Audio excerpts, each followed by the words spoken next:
We are following breaking news this morning. Months later, more fallout from a controversial arrest in La Mesa. Why the officer involved is now facing charges. The new year is here, and now UC San Diego is moving outdoors to bring some in-person classes back.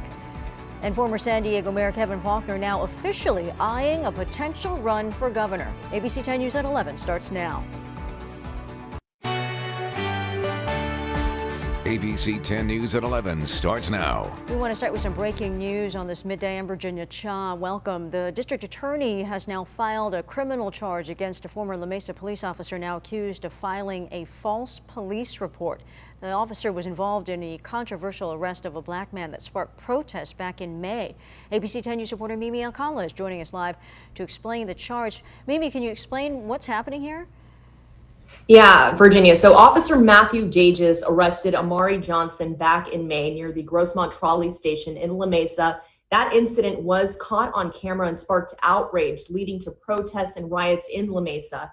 In this video, the officer is seen shoving Johnson down onto a bench and handcuffing him. Johnson was told he was under arrest for assaulting an officer. The charges against him were eventually dropped when that video was released. Now, Dages was later fired from the La Mesa Police Department, and today District Attorney Summer Stephan announced that a criminal charge has been filed against the officer in connection with this arrest. Now, the complaint alleges that on May 28, Officer Dages filed a police report containing false information. He's accused of falsifying the reason for Johnson's detention as well as his actions. DA Summer Stephan released a statement saying, in part, when someone in a position of trust, such as a police officer, commits a crime, it causes tremendous harm and shakes the community's confidence in those who are sworn to protect them.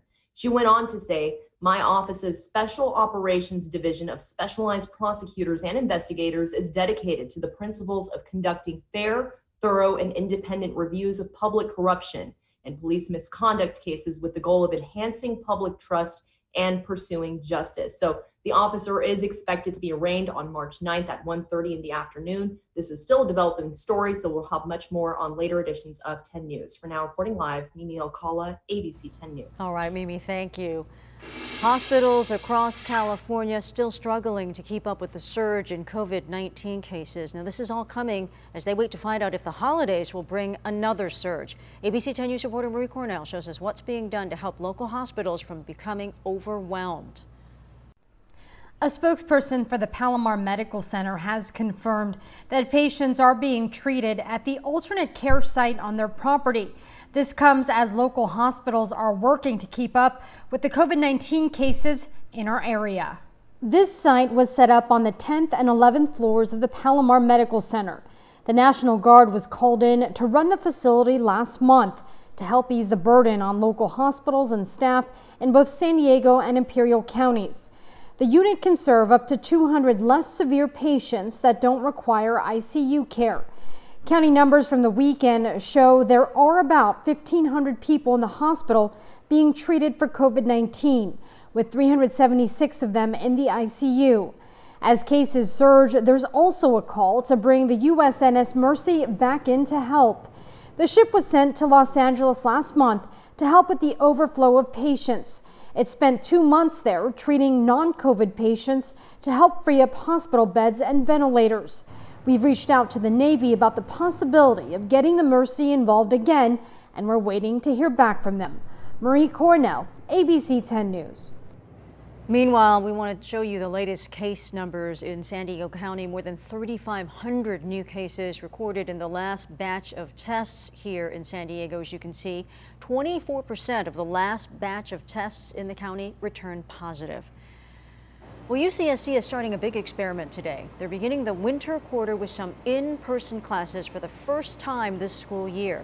ABC 10 News anchor Mary McKenzie has the latest from campus, where these classes are being held outside under large tents. Exactly. Like, we can't even walk around campus with anyone right now, and it's hard to even talk to other people. And so it's just nice to finally be in somewhat of a normal environment. But students can go back to school in person for the first time this year in 80 by 60-foot teaching tents that will shelter a small number of classes that will be held outside. It's only about 10% of the courses that will be held in person outdoors for now.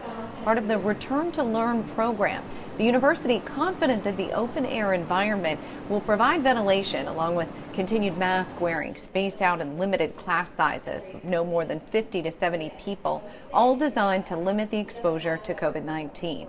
UCSD has said the tents will be equipped with Wi-Fi, audiovisual equipment, as well as whiteboards for classes. Another big change, too, as the winter quarter begins, COVID test kits in vending machines. 11 of those scattered across campus, particularly near residence halls, which students and staff can use to swab themselves and send the kits off within 72 hours for UCSD to process. Results in about 2 days. The school saying it will require students to be tested each week.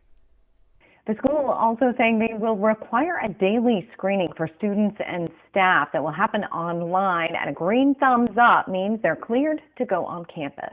Mary McKenzie, ABC 10 News. Well, today, county leaders are ramping up their push to make sure San Diego business owners know how to take advantage of state relief funds. Now, that money will come in the form of grants available to small businesses and nonprofit organizations in San Diego that have had to close or pause their operations because of the pandemic. To apply, businesses are required to have a clear reopening plan. Then they'll be placed into groups based on how much they were impacted, as well as other criteria. The deadline to apply is this Friday, the 8th. The FDA meeting this week to consider giving half doses of Moderna's COVID-19 vaccine as officials look for ways to speed up vaccinations. They say more than 4 million people in the U.S. have received their first doses of a COVID-19 vaccine, but that is short of the 20 million vaccinations the federal government had promised by December 2020. The U.S. vaccine chief says administering half doses of Moderna's vaccine to people under age 55 could make it available to twice as many people. Experts say clinical data shows the vaccine can be just as effective at half doses in that age group, but the chief also says there's no word yet on whether a half dose will work with Pfizer's vaccine. And this morning, Health and Human Services Secretary Alex Azar addressing the delays in the vaccine rollout. Now, Azar says the doses are available and that it's mainly a logistical problem. There's a lag between doses being available, them being ordered by the providers and the states, shipping, and then eventual vaccination, especially when you have Christmas and New Year's in the middle. We've seen a very rapid uptake just in the last 72 hours. Now, as far as different dosing schedules, we have heard health experts around the globe talk about this. And Azar says for now, they will make decisions based on the data they have, and that changes will not be made without FDA approval. Meanwhile, the new AstraZeneca COVID vaccine is also being distributed now. Take a look at 82-year-old Brian Pinker. He's the first patient in the UK to receive the Oxford AstraZeneca vaccine. To be honest, I didn't feel a thing. Vaccine means everything to me. I mean, to my mind, it's the only way of getting back to a bit of normal life. Right. This puts another weapon in the arsenal of healthcare workers facing a serious spike in COVID-19 cases in the UK. More than 1 million doses of this vaccine are available today, with tens of millions more to be delivered in the coming weeks.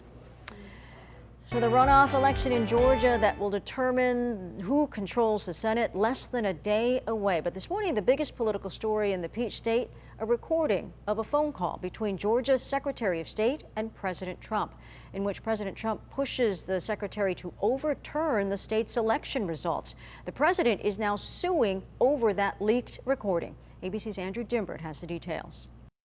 It's a stunning audio recording whereby President Donald Trump appears to pressure Georgia's top election official. All I want to do is this. I just want to find 11,780 votes, which is one more than we have, because we won the state. Trump pleading with Republican Secretary of State Brad Raffensperger to dig up enough votes to overturn Joe Biden's win there, even suggesting he could be criminally liable for not obliging. You know what they did, and you're not reporting it. That's a criminal offense, and you can't let that happen. That's a big risk to you and to Ryan, your lawyer. That's a big risk. But the votes in Georgia have already been counted 3 times, including an extensive recount by hand. The results unchanged. Joe Biden won the Peach State. Yet on that call, Trump insisting he wants the tally recalculated, citing conspiracy theories and baseless claims to argue he was victorious. Raffensperger telling Good Morning America the president is misinformed and the election was fair. He did most of the talking, we did most of the listening, but I did want to make my points that the data that he has is just plain wrong. But that's not stopping 140 House Republicans and at least 12 Republican senators from challenging the Electoral College results when Congress convenes Wednesday. The move is mostly show. They don't have the votes to overturn Biden's victory, and now some rank-and-file Republicans expressing outrage at their colleagues, including retired House Speaker Paul Ryan, who said it is difficult to conceive of a more anti-democratic and anti-conservative act than a federal intervention to overturn the results of state-certified elections and disenfranchise millions of Americans. And this explosive phone call playing out on the eve of that all-important Senate runoff race in Georgia tomorrow. So while President Trump continues to sow doubt on the election, tonight he's heading to Georgia to help Republicans maintain their narrow majority in the chamber. And President-elect Joe Biden, too, will be stumping in Georgia today. Andrew Dimbert, ABC News in Washington. Well, in Florida, vaccine distribution being opened up to the public. Big lines forming, some even camping out overnight to get a shot. Meanwhile, we are hearing from a California nurse as frontline workers across the country get their second dose. And sunshine prevailing once again, assisted by some mild temperatures. I'll let you know what areas, though, will see a minor heat up. That's all ahead in my full forecast. Virginia. Thank you, Vanessa. And now we get to welcome back CHP Officer Jim Betancourt, who's going to give us a look at traffic. It's so great to have you back, Jim. It's really good to be back, and I can't wait to give these traffic reports out there to San Diego and help them get on their way. Unfortunately, right now, it looks like we are looking at a fatal crash off the 78 on the eastbound side, right near Barham Drive. It looks like a solo vehicle went off the roadway right at Industrial Street and East Carmel Street. So you may see some delays if you're going to be traveling in that area. It's going to be under investigation for quite a bit. For the rest of you, if you're going to be traveling on the other freeways around the county, the 5 and the 56 look really good. And the 805 and the 15, no problems there. I'm Officer Jim Betancourt with your 10 News Time Saver Traffic.